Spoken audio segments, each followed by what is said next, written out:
You're listening to the Cyberwire Network, powered by N2K. It destroys relationships because people recruit their friends and family into the scam in good faith. They believe it. They think it's real. They get their family to invest. When it's revealed to be a scam, they've got to explain to their family that they've lost their money. Hello, everyone, and welcome to the CyberWire's Hacking Humans podcast, where each week we look behind the social engineering scams, phishing schemes, and criminal exploits that are making headlines and taking a heavy toll on organizations around the world. I'm Dave Bittner from the CyberWire, and joining me is Joe Kerrigan from the Johns Hopkins University Information Security Institute. Hello, Joe. Hi, Dave. Got some good stories this week, and later in the show, part 2 of Carole Theriault's interview with Jamie Bartlett. He's the host of the Missing Cryptoqueen. That is the BBC podcast that tried to get to the bottom of the OneCoin scam. And we are back. Joe, why don't you start things off for us this week? Dave, this week I have a story from David Ovale at the Miami Herald. Okay. He wrote about a scam on WeChat. Now, for our American users who may not be familiar with what WeChat is, it's Chinese Facebook. You can think of it as Chinese Facebook. However, it's much more than just Facebook. They do payment transactions through there, and there's all kinds of different networking things. It's got a billion users, right? It's like Facebook plus, and it averages 1 billion users a month. Really at the center of a lot of everyday life for a lot of people in China. Right, and Chinese people outside of China as well. Ah, okay. Right? Yeah. Because that's who this story affects. Okay. So the scammers targeted college students at the University of Miami by offering them a tuition discount for the tuition that they had to pay to the university. So the students didn't have to pay anything up front. So the scammers would say, just give me your login to your account portal where you pay your tuition. And the students, if they gave them that, they would log in and the students would see that their tuition had been paid. Really? Yep. Then the students would send payment to the people who pay the tuition, but they'd send like 15 to 30% less. So there's a financial incentive to pay the tuition to this discounted service. It's like some kind of service that I don't know how they present it to the Chinese students, but they would offer them the discount. And of course, if the students would see that their tuition had been paid in full, and then they'd happily pay the 85% or 70% of their tuition to the company that paid the tuition. Right. But then a couple of weeks later, there'd be a clawback of that money, right? Because that credit card charge was fraudulent. Oh. So these companies are using stolen credit cards to commit fraudulent transactions, then collecting real money from these students, and then the students are out most of their tuition money. I see. Right? Because university, when they have the transaction challenged, they essentially say to the student, well, you didn't pay your tuition. Right? Because now you still owe us the whole year of tuition. Because the university ultimately did not get the money. That's correct. Wow. Right. Huh. Interesting. So the student gets this message. They give their login information to the bad guys. That's right. They pay the tuition. Right. And the student sees that the tuition is paid in their account. Right. And then they send the money, a portion of the tuition, a large portion of the tuition, to these scammers. And that money they don't get back. No, in fact, there's a quote from the University of Miami police detective, Thomas Kerrigan. I'm sorry, who? No relation. It's your long-lost cousin, Tommy. It's funny. I do have an Uncle Thomas that lives in Florida, but not in Miami. Okay. He says they're out that money, and they're very distraught. And the students had no idea. But no, that money is gone. And this is not the first time this has happened. This has happened at Penn State, at UC San Diego, and other universities as well. In fact, 3 years ago at the University of Washington, more than 100 students were scammed out of $1 million from this scam. Wow. So I suppose there's a veil of legitimacy here. It must look like an up-and-up company. Do you have any insights on how they're convincing the students that this discount comes to pass? I don't know about that. And the story doesn't really go into how they convince them that this discount is legitimate. But the students do see that their tuition has been paid. Until that transaction gets marked as fraudulent, the university is fine with it. Once that person gets their credit card bill and says, hey, I don't go to the University of Miami. Right. They file a fraudulent charge complaint, and the money gets taken back from the university, and then the student is out the money. I can see from the student's point of view, they might say, well, what do I have to lose here? Right. Because they're not asking me to pay them until they've paid my tuition. Right. Exactly. And once I see that my tuition's been paid off, I'm in great shape. I'll send them the money and everything's good. Yeah. But it ends up not playing out that way. It doesn't. And it takes about a month for the shoe to drop on this one. So the victims are out their money, and on top of that, their tuition has not been paid. That's right. Yeah, somebody's essentially stolen these students' tuition money. Wow. Tuition ain't cheap these days. No, it is not. I mean, if you think about this, 100 students at University of Washington getting scammed out of $1 million, that's an average of $10,000 a person. Wow. All right. Well, it's something to keep an eye out for. Certainly, if you got any friends or family who are attending a university, let them know to be on the lookout for this sort of thing. Yes, they're capitalizing on the fact that Chinese students come to America. They may not be great with the English language. They're far from home, and their connection is WeChat, and it's a very familiar environment to them. I see. So sort of a trusted thing from back home. Right. So they've already got a feeling of, affection or confidence in this. Right. They have some kind of affinity for it. Yeah, affinity. That's the word I was looking for. Wow.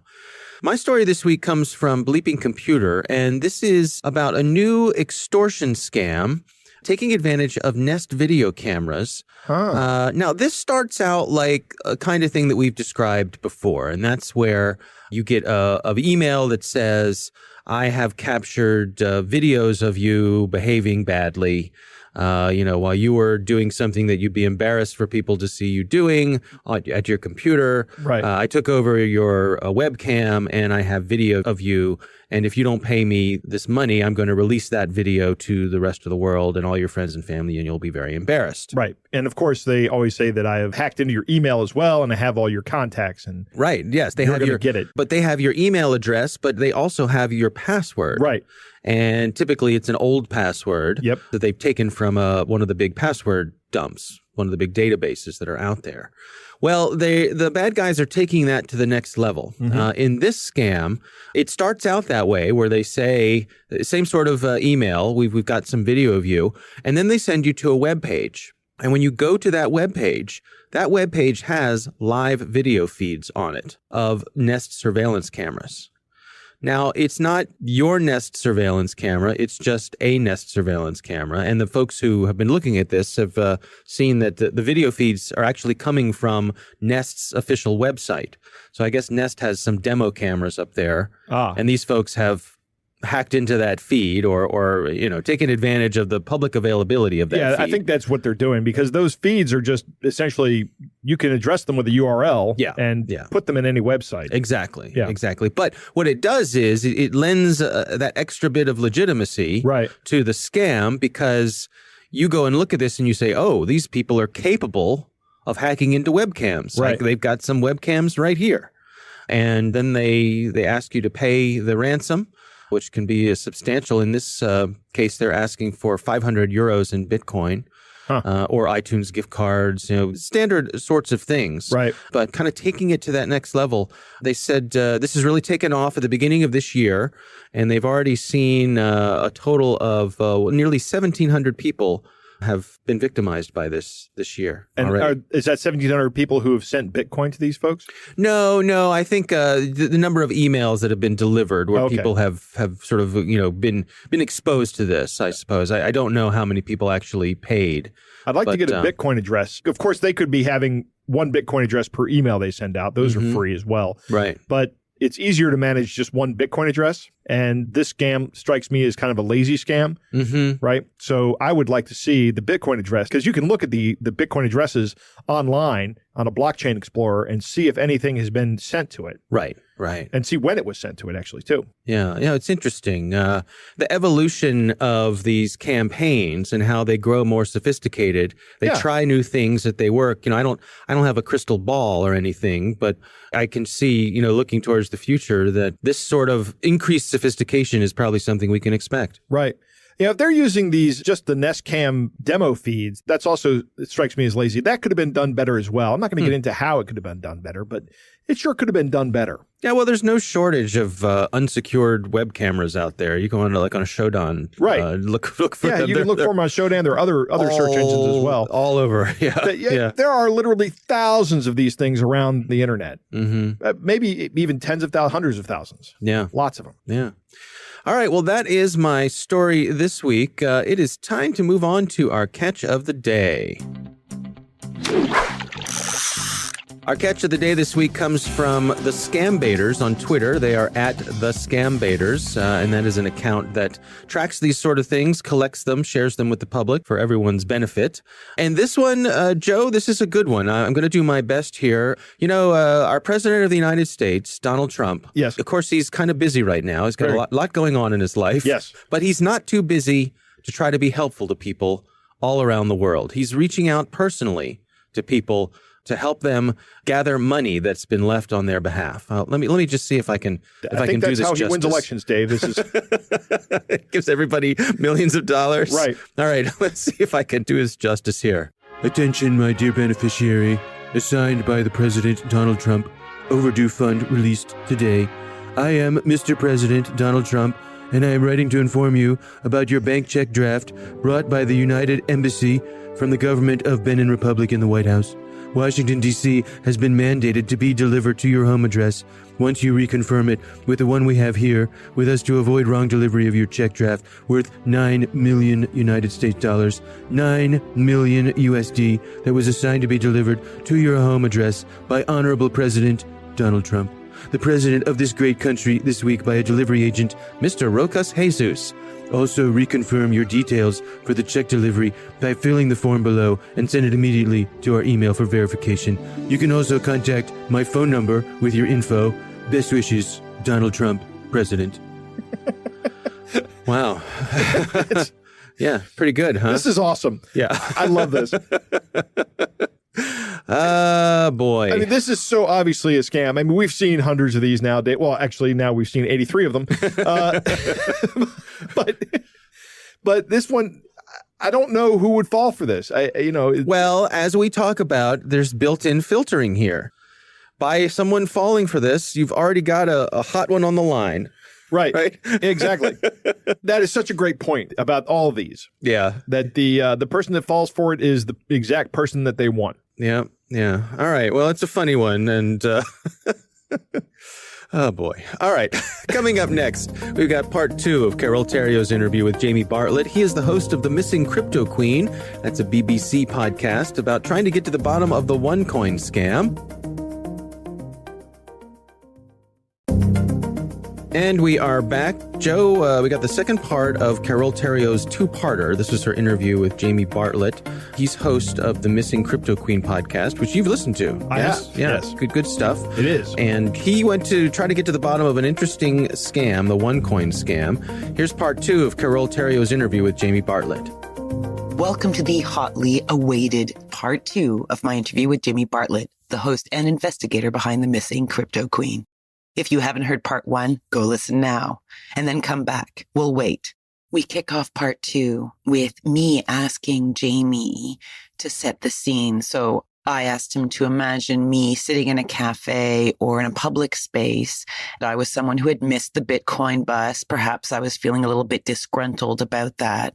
How would a multi-level marketer? Yeah, that's it. Multi-level marketer. How would they actually approach me and make the sale? That's funny you should say that, because the way that we first heard about this story was the BBC producer was actually approached by a friend of a friend who was basically evangelizing to her about OneCoin. Oh, wow. So what happened? She was just out with some friends, and like I said, friend of a friend was up to her and said, oh, yeah, I've found this new Bitcoin. It's amazing. It's called OneCoin. The price is going up. This is a chance to get rich. And she looked into it a bit and was immediately very suspicious, and then found out that the founder was missing. And that was basically how we got involved in this. Assuming you don't know all the technology behind cryptocurrency, you're probably someone's going to approach you and say, you've seen Bitcoin, you've seen Ethereum, you've seen Litecoin, you've seen all these new cryptocurrencies bubbling around. This is another one. Don't worry about the technology behind it. It's really complicated. But the price is currently $1 to get one OneCoin. And we think that in a year's time, just like Bitcoin, that price could be up to $100 or $200. This is amazing. This is really, you're onto a win now. And they'll always say, I can't guarantee you'll make money, just like I couldn't guarantee with Bitcoin. It almost adds to the trustworthiness of them, the fact that they say that. Oh, yeah, exactly. Yeah. And you would couch your language that way, of course. And then they'll say, and check this out. Look at the founder, the person behind this. She is forget all those weirdos in the cryptocurrency space. This woman is credible. She has a master's degree from Oxford University. She's got a PhD in law. And that's true, by the way. That's not invented. Look, here's one of the things they would also often use is they would show a clip of her doing a big talk at a conference organized by The Economist magazine. Room full of bankers and financial experts, and there she is holding court, The Economist sign under her, and then they would show a photograph of her on the cover of Forbes magazine, which looks really legitimate, but it was actually, when we looked into it, it was a paid advertisement in a Bulgarian version of Forbes magazine, like the Bulgarian franchise. No way. So the cover, it looks like she's on the cover. It's an advert, paid for advert. But in Bulgarian, it says this is a paid advert, this is a paid for advert, or this is paid for content. But who speaks Bulgarian? Apart from Bulgarians, of course. Yeah. So if I do a search, because that's true, if I do a search just for Dr. Ruja on my search engine, I see these images. I see images exactly like the ones you're describing. Exactly. So you don't really understand the tech, but you've heard about Bitcoin. You've read an article about some guy that bought a pizza and sold it for $10,000 or whatever. And you then go online and Google her, and you've seen this video of her at The Economist. She's got a PhD, master's degree. She's on the cover of Forbes magazine. And the seller is saying to you, don't worry about the tech. Look at Ruja. Isn't she believable? Can't you trust this woman? And frankly, I'm not surprised a lot of people believed it, because it's really believable. And a lot of people just thought it's worth a punt. It's worth a go. But to the tunes of billions and billions? Well, billions, yeah, but for each person investing 5 or 10 or 15,000. And that's quite important, because a lot of people, when they looked at the Bitcoin story, they didn't want to make 10% on their investment. They didn't want to make 20%, which would be an amazing annual return. Yeah. They wanted to get rich. They wanted that this was the chance, like Bitcoin, to transform their lives. And the OneCoin marketers would say, to really change your life, invest between 5 and 10,000 euros, because that is the amount that in 2 or 3 years' time could turn into hundreds of thousands. That's a life-changing amount. And the thing about these cryptocurrencies, you've missed the boat with Bitcoin. You've got to remember, with a lot of ordinary people, the minute that price of a Bitcoin got up to $100 or $500, they felt like they couldn't afford to buy many and make a lot of money. So the argument was, you have to buy when it's at the beginning, when it's $1 or 10 cents. That's the only way you're going to get fully rich. So you wrap all that up together, you've got a pretty compelling offer. Yeah, one that has proven to be very successful. Now, has this scam destroyed any lives? Have you met anyone whose, finances are completely in tatters because of OneCoin? The scam is still rolling. There are still people today buying and selling OneCoin right now. There's a lot of people who don't know or don't believe it's a scam. I'm coming out with this podcast basically saying to them, all your money's gone. I'm sorry, this is a scam. And that's a hard conversation to have, obviously. But I mean, I've been all over meeting people. There's me and Georgia, the producer, we went to Uganda. It's very small, the remotest places I've ever been. A village that was right on the border between Uganda, Rwanda, and the Democratic Republic of Congo, 10 kilometers off a beaten track, 300 miles away from the city, the capital city of Kampala, where Dr. Ruja is a household name. And everyone there seems to have invested in OneCoin. I spoke to one woman who she'd been working on her passion fruit plantation for 20 years. And she'd been saving up for a maize store so she could stop working on the farm. And rather than buy the maize store, she put all of her money into OneCoin. 3,000 euros, which for her was a fortune. I met someone that had sold his goats. I met someone that had sold his land. I mean, this is happening all over the world. And did you tell them, look, it's not real? Did you try? We had such a weird experience, actually. And this is what makes pyramid scams, I think, the most insidious type of financial scam. We were speaking to this woman, and it was the son, really, really good guy called Daniel, who'd also invested. The son had persuaded his mother to invest this money into OneCoin rather than buy the maize store. And so he'd agreed to be like our translator to his mum, because his mum didn't speak a word of English. So we're sitting there, and I said to Daniel, okay, Daniel, can you ask your mother, how does she feel now she knows that OneCoin is a scam? How does she feel now she knows the money's gone? And he kind of didn't say anything. And then he looked back and he said, I haven't actually told her yet. And I said, what? He said, no, I can't tell. I haven't been able to tell her. It's a scam. And then he says to me, now she's asking me, Jamie, do you have news about OneCoin? Is it a scam or not? Tell me, I need to know. I want to know what's happened to my money. And I was like, what am I supposed to say, Daniel? It's not my job to tell your mother. So we kind of came up with a weird sort of holding answer, like, oh, we're just investigating. But this is the thing, it destroys relationships because people recruit their friends and family into the scam in good faith. They believe it. They think it's real. They get their family to invest. When it's revealed to be a scam, they've got to explain to their family that they've lost their money. That is, can you imagine that? That's terrible. No, it is terrible. And it also makes it really difficult to get a second opinion, right? Because you say, well, I want to ask someone else about this. And you're asking yet basically another marketeer what they think. Yeah, and it's easier. One of the things I noticed about it was that it was easier to push those difficult questions or doubts you had to the back of your mind. No one wants to admit they've been scammed and they don't want to admit they've scammed other people. So one thing I noticed is that people would have doubts. They would know something was up. But as long as OneCoin produced some excuse or some reason why there was a delay in getting your money back, people would grab onto that and believe it because it was easier than admitting the money was gone. What are you going to do when you find Dr. Ruja, if you find Dr. Ruja? If she still exists and is alive? There is a possibility she isn't alive anymore. So I reckon my personal estimate is maybe there's a 30% chance she's dead.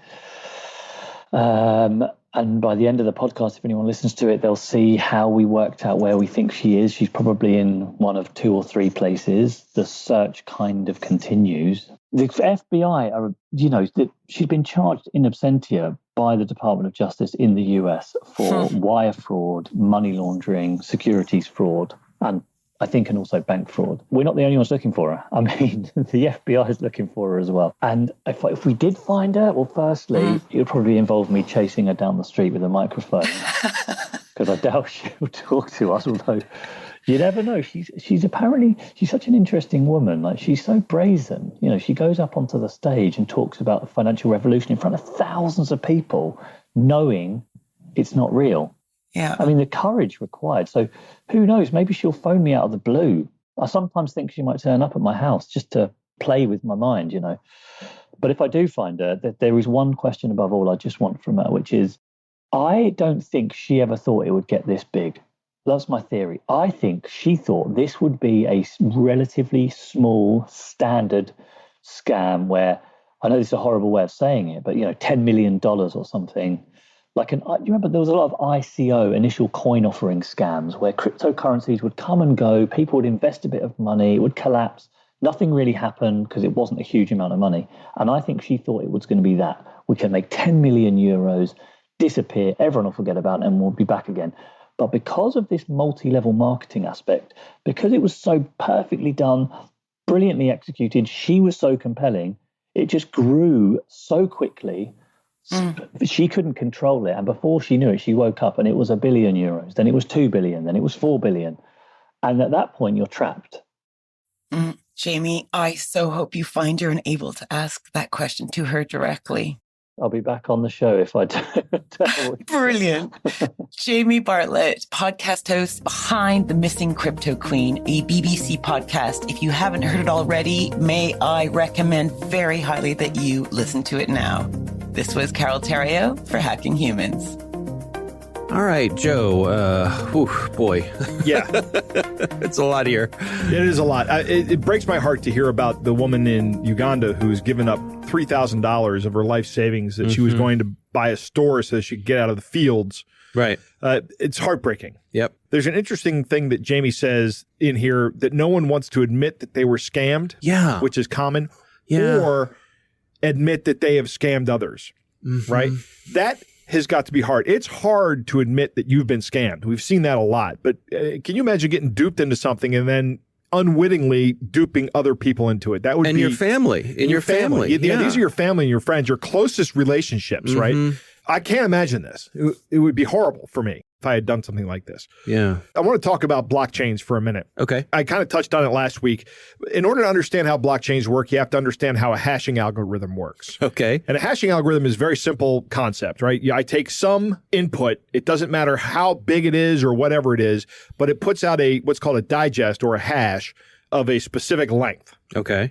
And if I change that input a little bit, that hash will change immensely. Okay. And it should be very difficult to get from the hash back to the input. I see. And it should be very difficult to find two inputs that have the same hash. All right. That's what makes a good hash. Those are the three factors. The change, it's difficult to reverse engineer, it's difficult to find a collision. Okay. A block is just a list of transactions. Mm-hmm. And then there is a random number in the block called a nonce. Okay. Which is just for now. And what happens is I'm going to hash that block, and then maybe there's some kind of restriction on what that hash is, how low that hash has to be. Mm-hmm. That's how they maintain the timing of these blockchains, these public blockchains. But what it means is because that hash is so difficult to find a collision for, that I have a very long public record of everything that has ever happened on the blockchain. Yeah, and that's kind of the point here, and that's right? the point. Yeah. Right. Yeah. And because everybody's working to solve for the hash in the blockchain network, then I have something called consensus. Uh-huh. Right. And I'm doing this at a very high level. There's a much lower, more deeper way to get into this. But just understand that as long as, like I said last week, as long as 50% of the nodes in the network are honest nodes, or 50% of the power, the hashing power in the network is honest hashing power, then you can trust the network to have good consensus. Okay, well, bring it home for us. I mean, how So- does that relate to this story? It's very important you understand that because that's the foundation of cryptocurrencies. Okay. Right? There's always a public blockchain that everybody can trust. And one of the problems with OneCoin is that there is no public blockchain. There's a blockchain, but you can't see it. Oh, so there Right. might as well not be one. Right, exactly. And is that the point here, that there's nothing behind behind the man behind the curtain? Like, Right. it's nothing actually there? That's correct. I see. And that's kind of my point going into all this. Because blockchain is designed as a publicly available database. Mm-hmm. When someone says we have a cryptocurrency based on a private blockchain, that's a non-starter. I see. Okay. Mm-hmm. That should be a non-starter for anybody, but that's a very technical thing to understand. Right. I totally imagine someone saying there's a lot of technical stuff behind here, a lot of hand-wavy stuff. Right. Don't worry yourself with all the technical. Right. All you need to know is we're all going to get rich. Right. Exactly. Yeah. Now, there's a reason I just gave that overview of blockchain and how it works. Okay. If you're out there and you're thinking, I have no idea what Joe's talking about. What's he saying? Yeah. What's he It's a feeling I have almost every week on this show. Right. Go on. But that's the feeling that they capitalize on. Yeah. And then you're exactly right, Dave. They say, don't worry about it. You're just going to get rich. Mm-hmm. And it's never that simple. Yeah. It's never that simple. Yeah, like you say, it's heartbreaking. And It is. The other part that fascinates me is the possibility that this spun out of control. Yeah. That this was conceived as a contained scam, a get-rich-quick scheme for someone, and we'll do our thing, we'll take the money and run, and off we go. Right. But it spun so out of control that, like Jamie said, this woman is trapped. Right. She's caged in now. I don't know that she's dead. Yeah. My suspicion is that she is not dead. I base that suspicion on the sheer volume of money she must have. Mm-hmm. You know, when you have $1 billion, that's a lot of money. This scam has taken people for, what did you say, $15 billion? I don't know if that's how much Ignatova has, Yeah. but she has a couple billion, right? Right. So, you know, with that kind of money, you don't have very many problems when it comes to getting whacked. Yeah. I thought you were going to say that you think she may be alive because just last week you heard from her and with an investment opportunity. No, I'm not going to say that, Dave. You're all going to be rich. We want to thank the Johns Hopkins University Information Security Institute for their participation. You can learn more at isi.jhu.edu. The Hacking Humans podcast is proudly produced in Maryland at the startup studios of Data Tribe, where they're co-building the next generation of cybersecurity teams and technologies. Our coordinating producer is Jennifer Eiben. Our executive editor is Peter Kilpie. I'm Dave Bittner. And I'm Joe Kerrigan. Thanks for listening.